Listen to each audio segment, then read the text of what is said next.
Well, hi there, everyone. Welcome back to my practice room, and thanks for tuning in. It's me, Penny, and I'm here with Mr. B for learning a new fugue. This is a piece that I have not played before, and I have had some people asking about how to learn a fugue.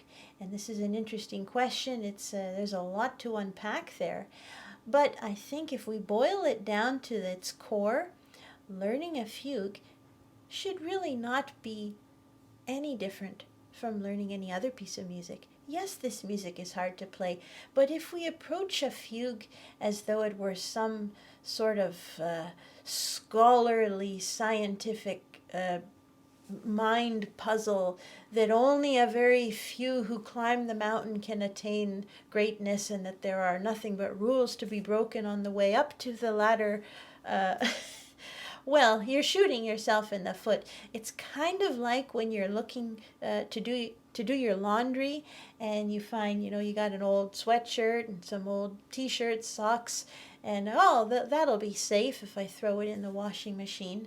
Uh, and then you get to your nice wool sweater, your cashmere, and you're like, oh, I don't want to just throw that in the machine. I would hand wash that. It's more delicate. And then you get to something like silk, and dry clean only is what the tag says. And we all know that feeling of seeing dry clean only on something that we've got in the closet. Ugh, it means I gotta go to the dry cleaners. It's a bit of a pain in the bum, but that's what you do because it's a quality piece of clothing. And I feel like we get dry cleaner only syndrome when we're starting a fugue. It's really just music. And it's about finding the right key on your keychain to unlock the door. That's what you need to do. Um, eh, so that is my mindset, and that's how I approach this music. Not out of fear, but out of together, he and I. We're gonna do it. um, so as I say, I've taken a little fugue. This is from the Prelude and Fuguetta in D minor, BWV 899. And I've got another camera I'm going to set up here for you, and so that you can see the sheet music as I'm marking stuff in it. So I'm going to cut to that camera right now. This is getting to be like a TV studio. Pretty soon we'll have a 3-camera setup. We're trying to find a way in this very crowded space to be able to engage with you head on and yet have you see. And these notes are so small. I want you to see and also hear and maybe have some fun along the way. So let's see what we can do. Okay, so this is the little fugue that we're looking at here. Fuguetta in D minor, BWV 899, and it's paired along with the corresponding prelude down here. And so the first thing I like to do when I'm beginning anything by Bach, Mr. B, here he is to just give a quick scan, look it over. So what do I notice? Well, this fugue is written for 3 parts, 3 voices. That's what the A3 means. This could be a 4 or a 5, right? But 3 is fairly common. And I see we're in 3/8 meter. We open with the so if it's 3 voices, this is soprano. We'll just put sop, sop, alt for alto / tenor, basically a middle voice, and then bass, right? So we're beginning with the middle voice. Stems are down here. So our alto comes in with the subject, then we got our soprano coming in, and the subject just consists of long notes, long dotted quarters. So I'm looking for that. Bass comes in there, measure 9, and then we got a lot of activity from the 16th note, running 16th notes. There could be some cadential arrival points, maybe some sequences. These are things that I'm going to be listening for as I give it a quick sight read. I'm seeing a lot of ties. Practically every bar there's a tie, and not just in one voice, it's in all of the voices. It's, bass, alto, soprano. I love ties in Bach's music. I try to lean on them and give them enough juice so that you can hear them through the end of the tie. And then now I'm noticing here over at 33 that there's a little bit of a change in texture. We no longer have tied notes. It's just two-part texture. So a soprano and then and the bass. Oops, sorry. Kind of knocking the tripod over. And then those swap, so the soprano's got the long notes, the bass has got the 16ths. That's 33 through 39. I'm noticing that. That's a little bit of a change in texture from what we've seen in the previous 30-some bars. And a change in texture is really something that you want, like if you notice it with your eyes on the page, that's something you want to bring out. And you can do that by changing your touch and your tone, so forth. And then here back at 40, we get more of the kind of texture that we had for the first part of the piece. Lots of tied notes again in the various voices, kind of equal distribution of the content, and then a firm closure in the key of D minor. This piece is 55 bars long. We got a fermata at the end. It's moderately chromatic. So we're in the key of D minor. We got a B natural, a G sharp. That's kind of spicy. Few of those actually. So I'm paying attention to that for when I sight read. There's a E flat here. That's basically it for what I'm just, getting the lay of the land. Look, it's like looking at a map. What is this a map of, and where is it going to take me? How am I going to get there, right? And then learning to drive the car, well, that's the whole separate thing, But we're just getting the lay of the land. And so let me sight read this fugue for you. I should say that in the case of a fugue, which is usually paired with a prelude, that is the case over here.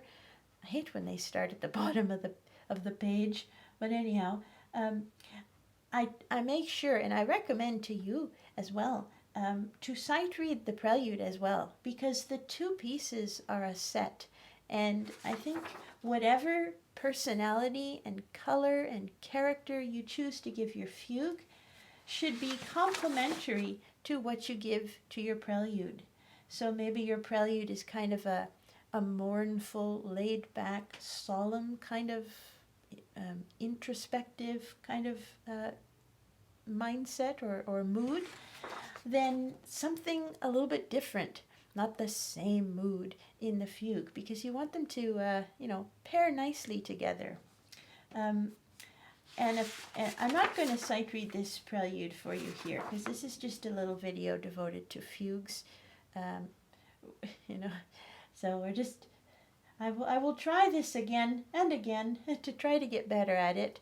But starting with this fugue, let me switch over to a view where you can see more of me. Okay, so we're going to give this little fuguette a quick sight read, and please forgive the garbage bags over here. I'm trying to keep the light out. There's an awful lot of sun that comes through the blinds that I've got on the doors, so it looks bad, but it's just you and me in here, so it's okay. and Mr. B. So here's my sight reading, and when you sight read, you don't want to try to get everything perfect and play it up to speed. The idea is to convey the general mood, the general sense of the piece. Probably I will play this fast, because I think I'll play the prelude slow. It's got a lot of slow kind of overlapping of layers. But even so, for sight reading, take a slower tempo. Take a tempo at which you can sustain the piece without having to stop. And those things that we talked about that I was showing you, the different voices, the tied notes, The part where it switches to the two voices over at 33 and then back. Those things are all in my mind. The chromaticism, this is all in my mind as I sight read the piece. So we haven't even begun learning it. We're just looking it over and sight reading. Opening with the alto. Soprano comes in.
Only.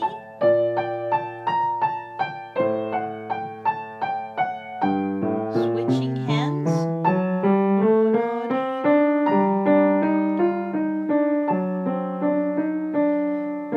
3 parts again.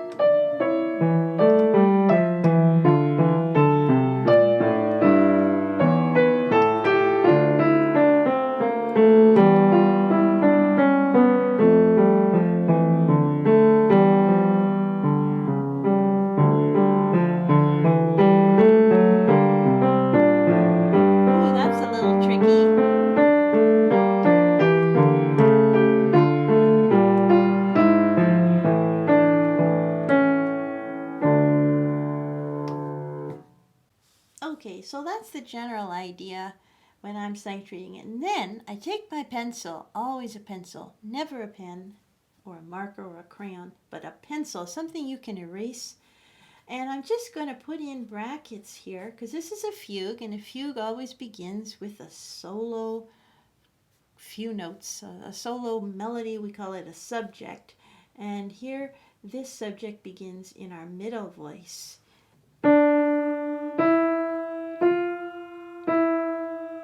Very straightforward. And then the next statement is going to come in on the alto.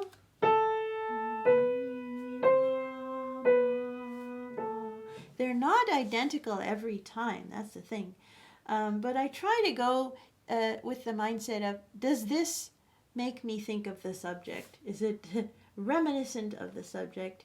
And even if it's got some changes, alterations to it, I still put a bracket. So those are our first 3, each of the 3 voices, alto, soprano, and bass. They get their turn. And then after I've marked in each of the first statements of each voice, then I do what I did in a video, a couple of videos earlier in the year, and I play the individual voices. So I usually start with the one that enters first. So I play this whole alto part.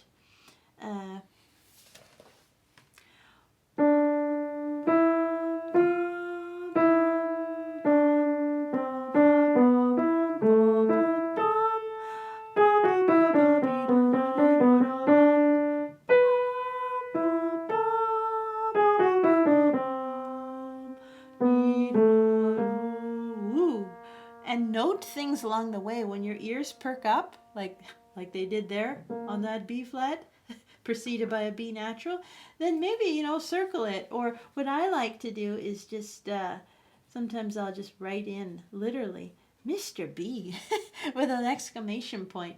Because we want to bring these things out. If it surprises your ear, then it'll surprise someone else, and you want to bring that out. So carrying on, alto, measure 15.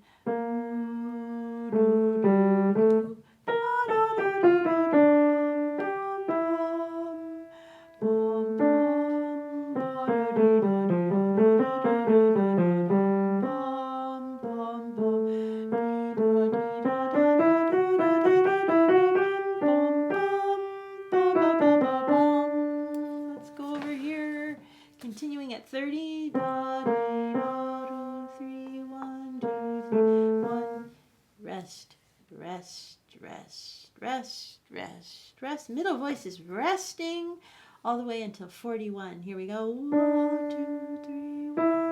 Ah, ah, that's the subject. And I'm doing this for the first time, obviously, so I'm having my little discoveries with you in real time. So we didn't have any other subject statements from that first one when the alto came in measure 1, and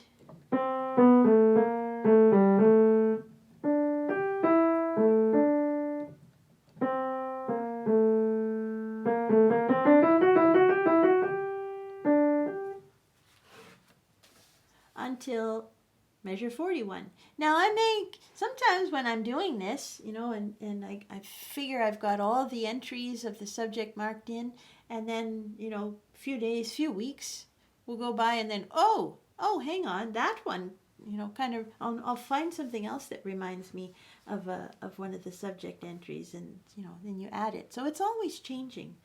But we have an entry here at 41. The exact same notes as at the beginning. And then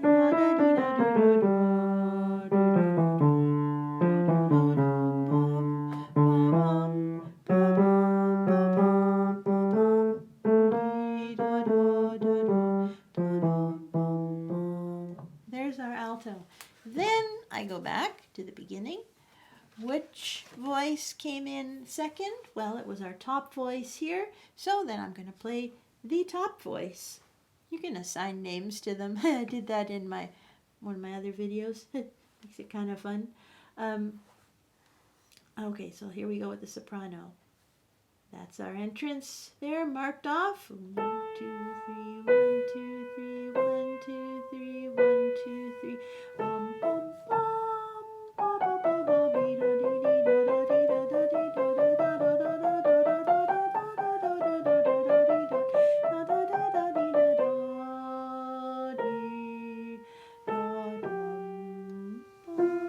I'm gonna hit the tripod. Soprano 22. Oh, that sounds like the subject to me. 25.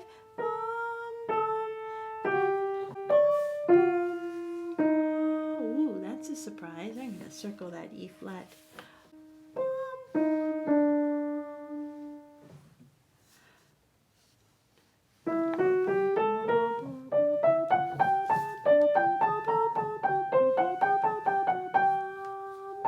Here's a statement, the subject at 37.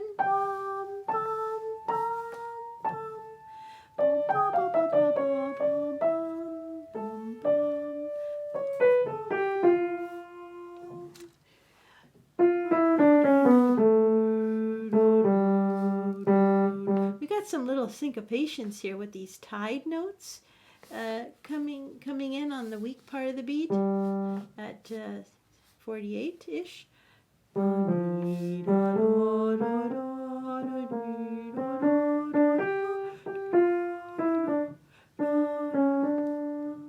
All right, so that's our soprano, and then finally the bass. Now I'm left-handed, so I can't play this with my left hand and right at the same time. I'm going to play it with my right hand, and we'll hope for the best. Again, trying not to knock over the tripod, which is between my legs. The bass comes in at measure 9. So we got it marked in.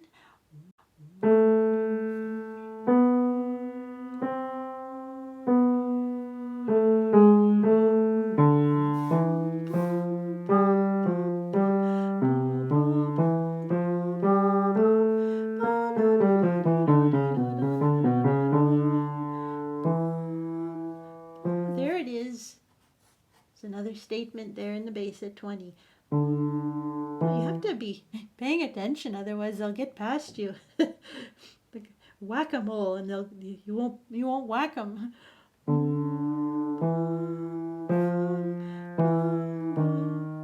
woo, woo, woo! That surprises me. Circle that E flat. Some of these chromatic notes, they're a shock. Bring them out.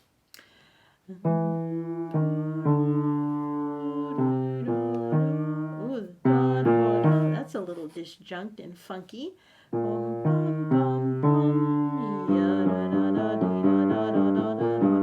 We're rising here. There's a little motive. Up a step, up a step. Starts up a step again, but changes. Mr. B does that a lot. So this kind of creates the effect of, building and intensity there. You write whatever you want in your page. They don't have to be just musical words. 30.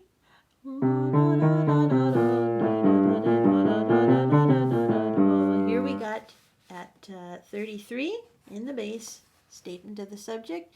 G, A, B flat, A. I can't reach over here.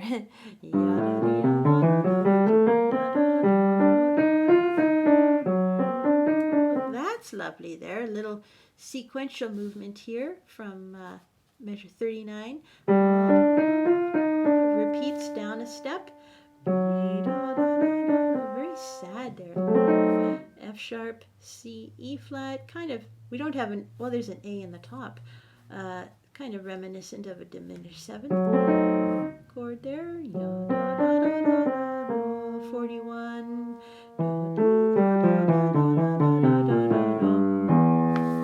Sorry, I can't reach it. Here's another statement in the bass at 45. I get so excited. It's like looking for Easter eggs. Oh, I found one.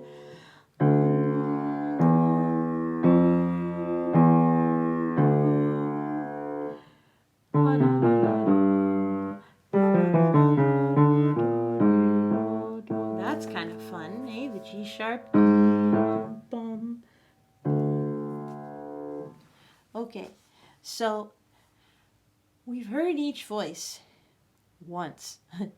Now you do that again and again and again and again and again, singing every time if you like. I certainly do.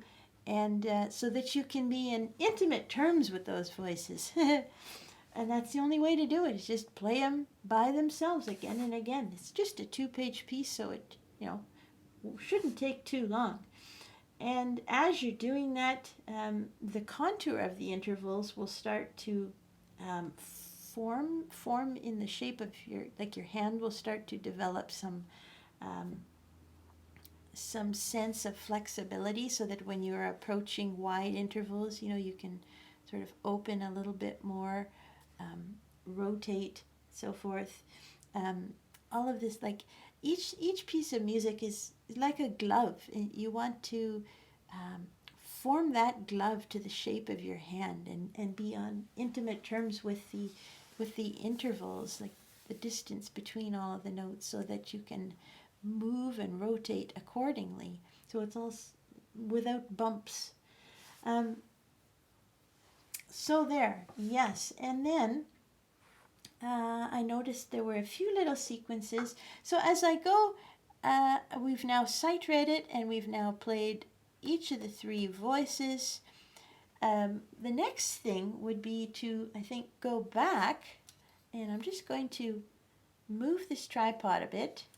Okay, so I've moved a camera over to my hands, so you can see, and also the sheet music, what I mark in. We're learning here. I don't have very much skill in the area of video production and different camera angles, but we're trying. So let's read through this fuguetta now that we've marked in our subjects, and stop and start along the way to uncover any other interesting things.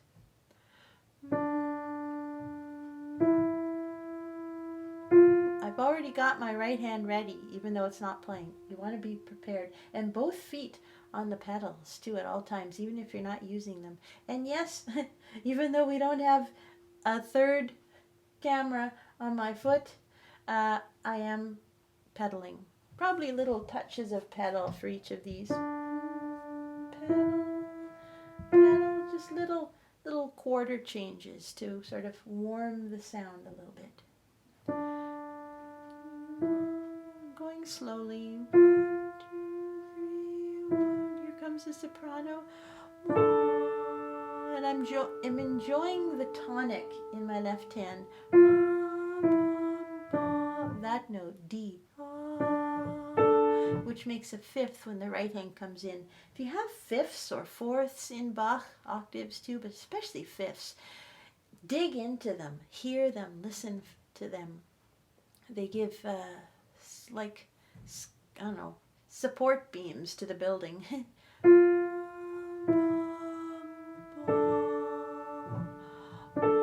So I'm probably going to keep hearing the alto for a few notes, even though the right hand is begun, and then we'll do the takeover, and I'll bring out more right hand. That's what I like to do personally.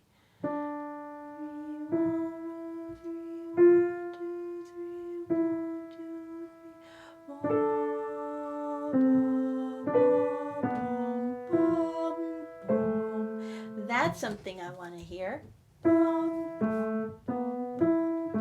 That up a fourth, down a fifth, 1, 2, 3, 4, 5. In measure 6, 7. Again, it's an octave. Fourths, fifths, and octaves. Listen for those. So we're right here, carrying on. Here comes a tie, which is going to be joined by, the tie is in the A of the middle voice, and then a step higher, the B in the soprano. That's a dissonance. That's the total opposite of a fourth, fifth, or octave. This dissonance, enjoy that. If I do it without singing.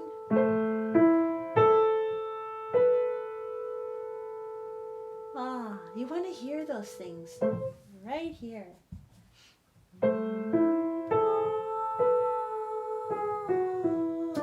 Here comes the bass in my bottom. My fifth finger's got that. And it's hard to bring out a voice in one particular finger while the rest of the hands are doing other things with other voices. And I find that if I want to bring this note out in my pinky as these fingers are doing other stuff that I don't want to hear as much, you have to rotate a little bit, engage your upper arm and your back muscles, and have a more firm finger on whatever note is playing that you want to hear. You can also take the other hand and just sort of push a little bit to help simulate the feeling of that finger being stronger. So carrying on here at measure 9 where the bass comes in, and singing helps too.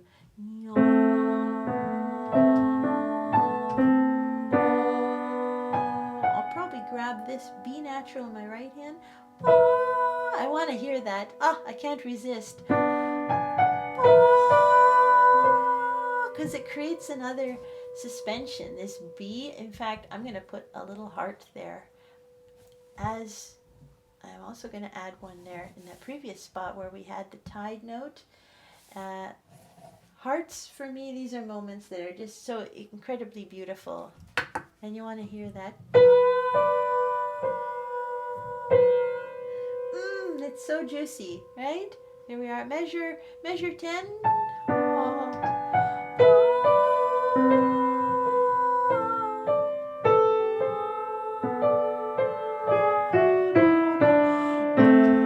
Probably listening for my alto there.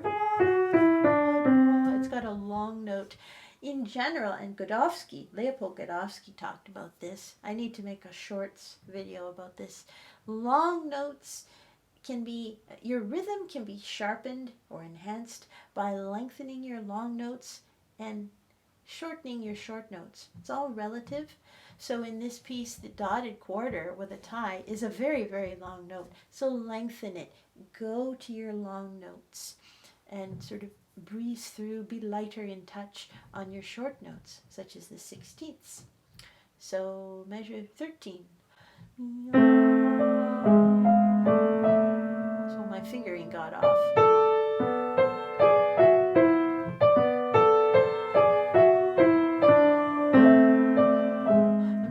lot of finger substitutions, which I can't talk and play all at the same time and tell you everything. So hopefully between these two camera angles you're getting something. I'm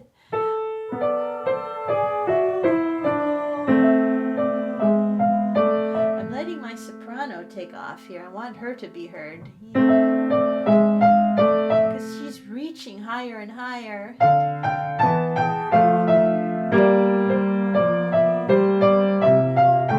So we have a little sequence there.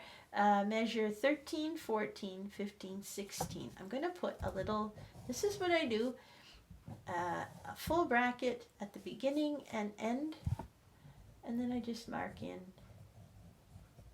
sequential. So the little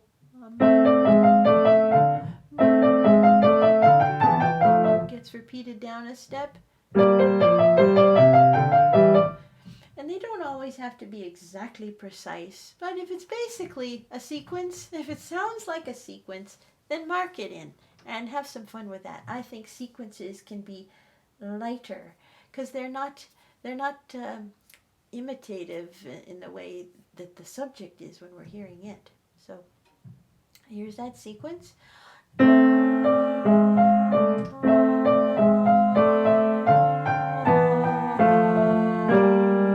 Listening for that middle voice there. C, B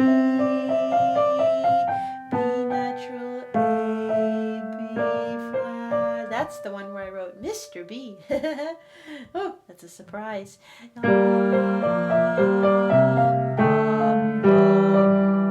have a little kind of a arrival. That sounds like a moment of closure there between 16 and 17 at the bar line.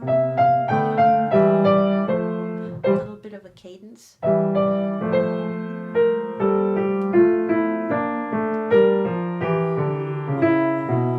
Nice alto there at the end of 18.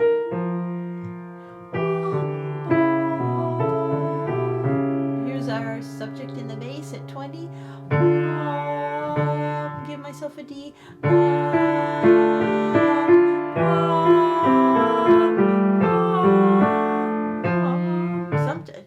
Terrible voice. Sometimes you gotta hack away at it. Remember, I don't know this piece. Never played it. We're hacking away together. That's why it's sounding kind of bad.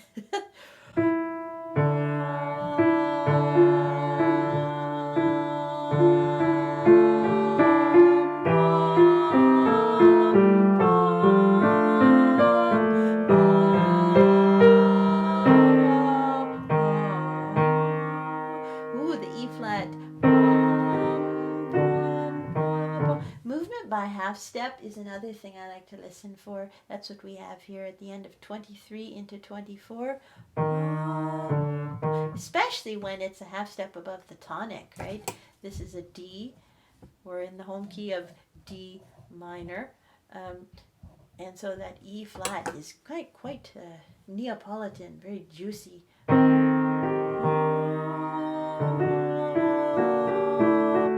Soprano has the subject. Ooh,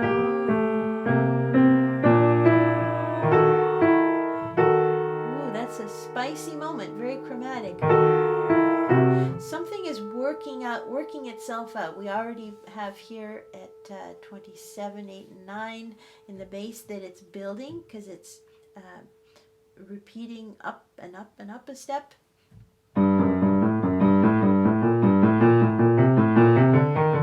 This kind of thing. So in the few bars before there as well, where it's getting more and more chromatic, and of course this is the middle of the piece too. This is of a 2-page piece. This is we're at the halfway point, so things are starting to heat up.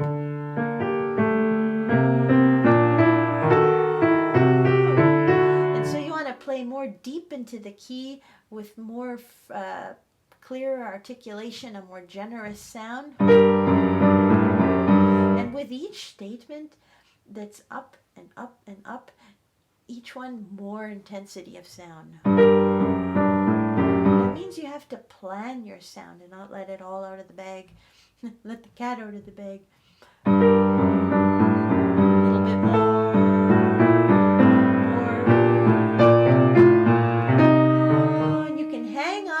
to that E flat there in the top voice at 30, which emerges after the bass voice has been slowly going up and up and up. And hold on to that nice tied note. Sorry. It also, it's someone's cooking, right? There's that dissonance there. It's so juicy.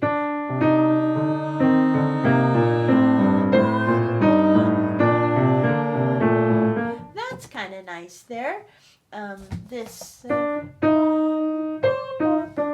the soprano. Meanwhile, in the alto.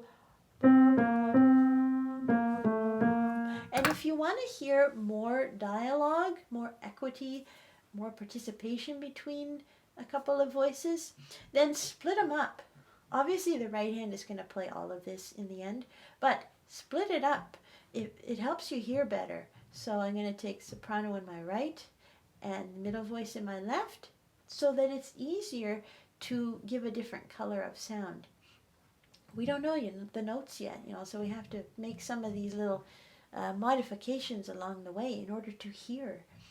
So at 30, top two voices shared between the hands.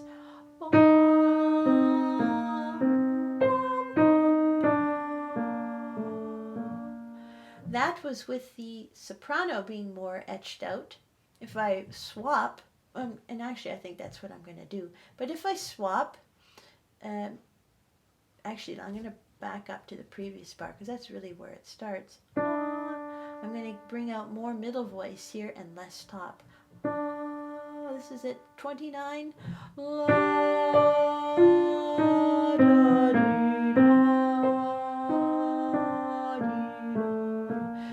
that one is, I don't know if I'm going to be able to choose right now.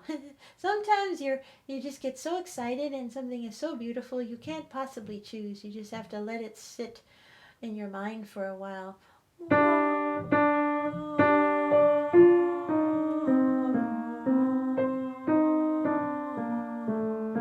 Or with the top being more prominent.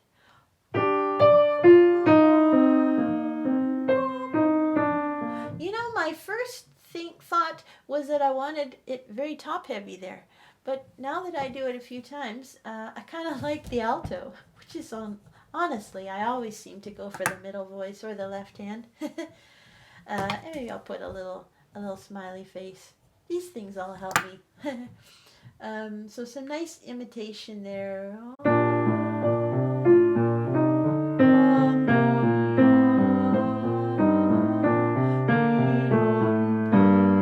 And then when you get over here and the texture becomes just two-part, really dig in. Give nice, full, broad strokes with the fleshy pad of the finger there in the bass, so we can hear.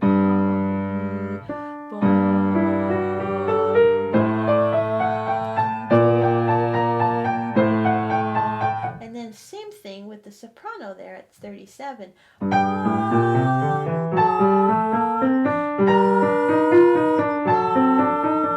In these little doodads, the 16ths at 38, 39.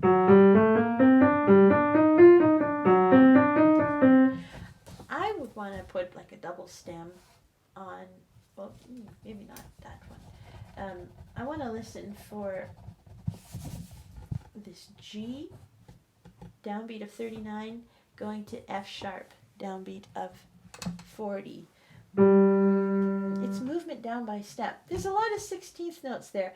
Yes, they're lovely and all, but the big picture is that it's moving down by step. So G, La,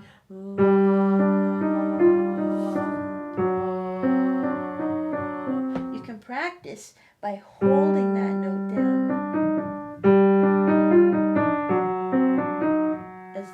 as though there were a dotted quarter note, and sing. Carrying on at 40. And then middle voice, I'm going to grab that with my left hand finger 2. This is measure 41. We have a statement of the subject in the alto.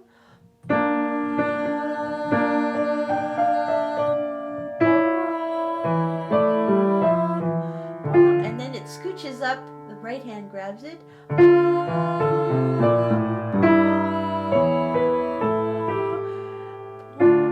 And here we have our subject in the bass. I'm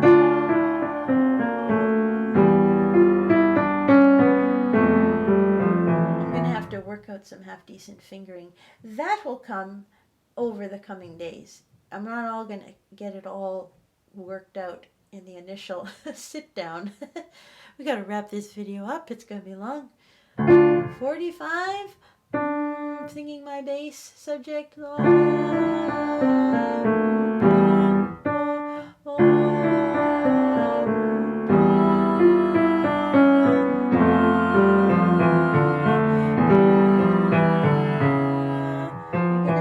order to hold this bottom note, the low E, with your fifth finger while you're doing this stuff,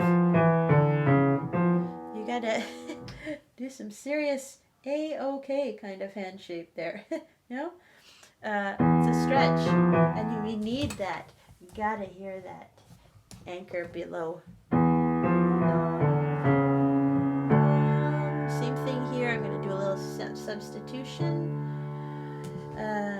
So playing an octave with 2 and 5, right? That's what I'm ending up doing there, which is a stretch.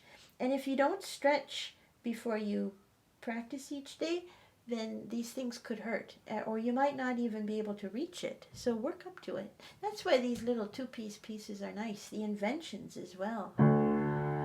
So this is 49.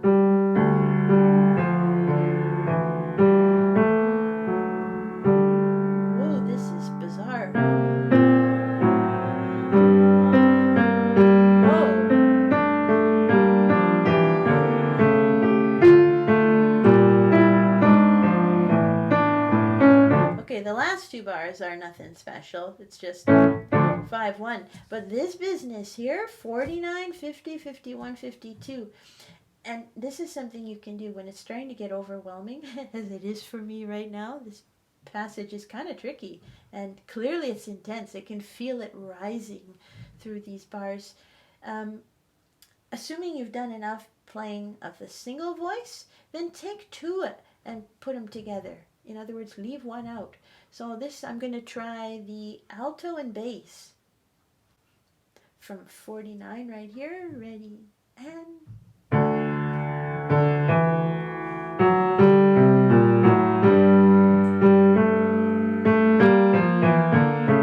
So what stands out to me there is that the left hand, I think, is a little bit more interesting.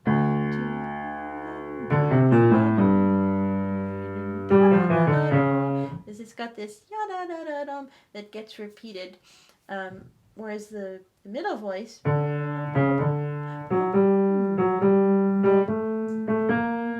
actually that's pretty interesting too. This may be another moment where we have to let it gel overnight or over the next few days. Okay, we'll let that fire burn. Let's not fire, but you know what I mean. Let's see what the top 2 voices sound like at 49. So this is tied over from the previous bar.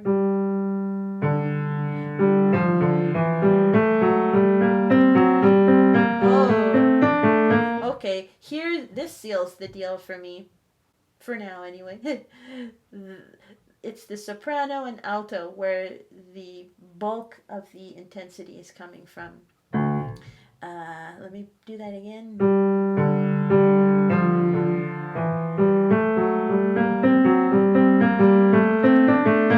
Oh my God, it's so like insistent and urging and pleading. It's like the alto is fueling the flame here. 49, 50, 51, 52, with the soprano almost as flaming. So I think I'll sing my alto there at 49 and on. It's our tonic.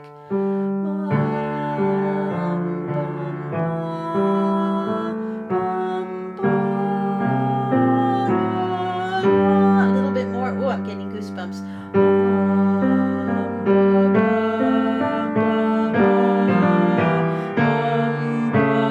So then by the time you get here, the downbeat of 53, kind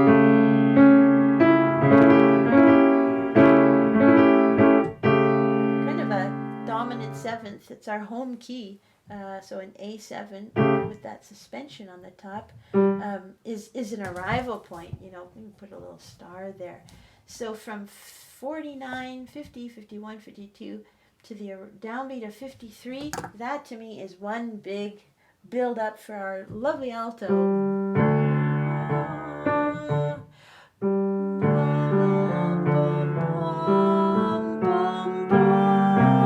little bit more.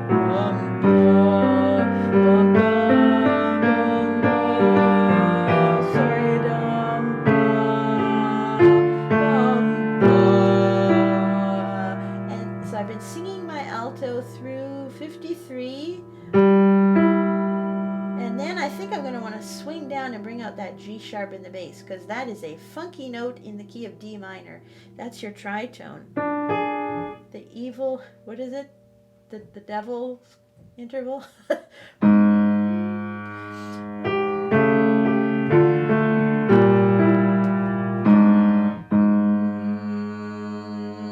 Which has a gravitational kind of pull up to the dominant.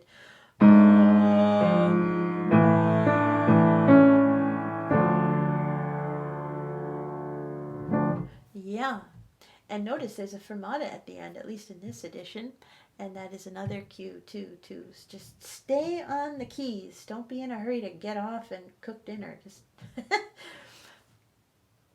I think that's about all I will share right now, because that's really all I would get literally if I were not doing this in front of the camera. When I go back, the next time I go back to practice this piece, I'll pick up where I left off and I'll do more playing of the individual voices, each of the three of them, and then more combining. So the top two, and maybe a little bit faster, alto and soprano.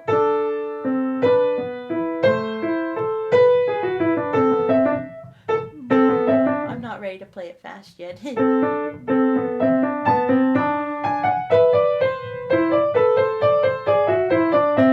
Now you can't see my body, but you can see it in my hands that now that I've been through around the track a couple of times, I don't have my bearings yet with this piece, but I've been around the track. I'm starting to feel the triple meter. It's starting to come into my body. 3,